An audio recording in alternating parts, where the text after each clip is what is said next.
When Saint Teresa collapsed into rapture, her sisters assumed it was heaven pouring through her body. But it wasn't heaven. It was annihilation, a brief and brutal erasure of everything she called self. Her name, her history, her voice, gone. For a moment, she was nothing. Not in pain, not in bliss, just absent. And when she returned, she didn't celebrate. She wept. Because something had died. Something that could never quite return. That moment would later be canonized, painted, praised, and mythologized. But the truth she lived was harder to sanctify. She hadn't glimpsed eternity. She had glimpsed the hollow left behind when the ego dissolves. This is what mystics rarely explain. Ego death is not an idea. It is not a metaphor for humility or self-improvement. It is an event, a rupture, in the story you tell yourself about who you are. And once that story breaks, it doesn't mend along the same lines. The body remains, the breath returns, but the one who owned them doesn't. Not fully, not in the old way. For some, this is salvation. For others, it is psychosis. And yet people seek it.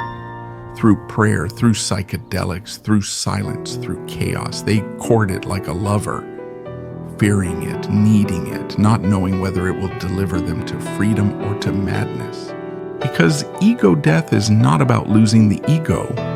It's about facing the fact that the I was never real to begin with. That what we call the self is just scaffolding, beliefs, memories, preferences, wrapped around nothing.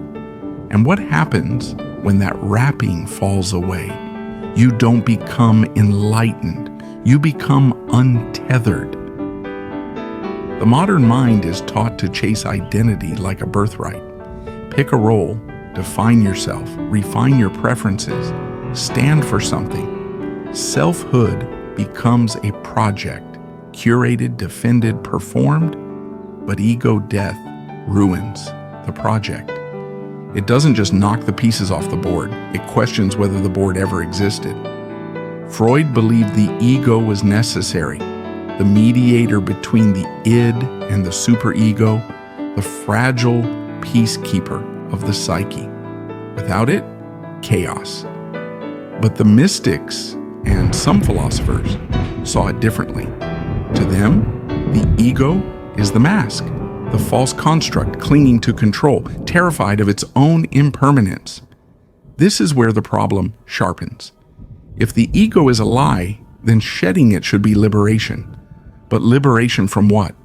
From suffering or from personhood? The Stoics, Epictetus especially, warned against attachment to self. He argued that identity, status, emotion, even bodily pain, is not within our control and therefore not truly ours. But this is easier said than lived. Try to sever the threads that bind you to your face in the mirror, your name, your relationships, your preferences, and watch how quickly the ground begins to tilt. Ego death becomes a philosophical vertigo, a recognition that the I is neither stable nor central, and that our sense of continuity may be nothing more than memory's illusion. Derek Parfit called this the greatest threat to personal identity. The idea that what we call self is just a bundle of perceptions, causally linked but fundamentally separate. We imagine ourselves as authors of our lives. But what if we're just a story being told? Not by a narrator, but by the momentum of synapses and habits and language. People seek ego death, expecting revelation. What they often get is silence. Civilizations have always feared the disappearance of the self.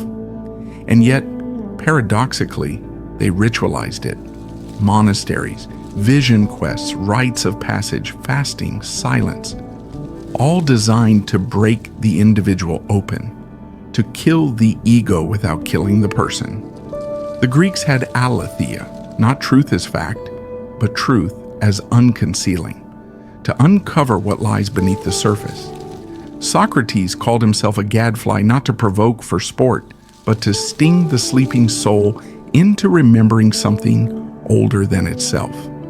His method was destruction of assumptions, of identities, and of ego, and for it, they sentenced him to death. In Eastern traditions, the ego was not a thing to be improved, but a veil to be seen through. The Tao Te Ching speaks in paradox, in absence, in reversals, because the self that grasps is the self that suffers. The way forward, it claims, is not through assertion, but through surrender. Christian mysticism went further.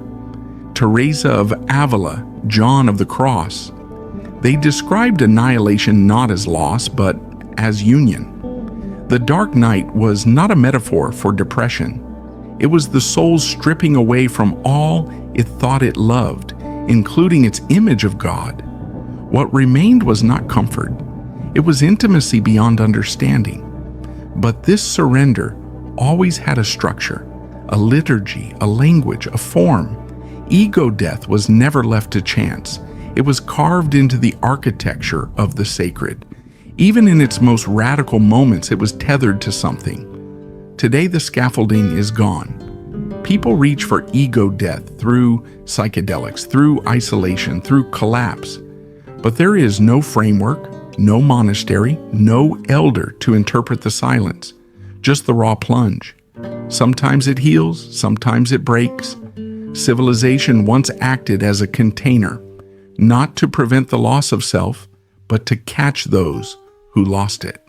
Now the fall is unbroken. And in the absence of shared myths, some never land at all. Ego death is not a virtue. It is not a goal. It is not even a state. It is a rupture, one that cannot be summoned or controlled, only endured. And once it happens, it marks a person, not with wisdom, not with peace, but with absence. Saint Teresa never claimed to have found herself in those visions. She didn't even call it joy. She called it wounding, the transverberation, a divine violence that pierced her not with love, but with something more total, obliteration. She said it made her more herself, but she never returned to what she had been. And that is the truth too many miss. Ego death does not make you whole.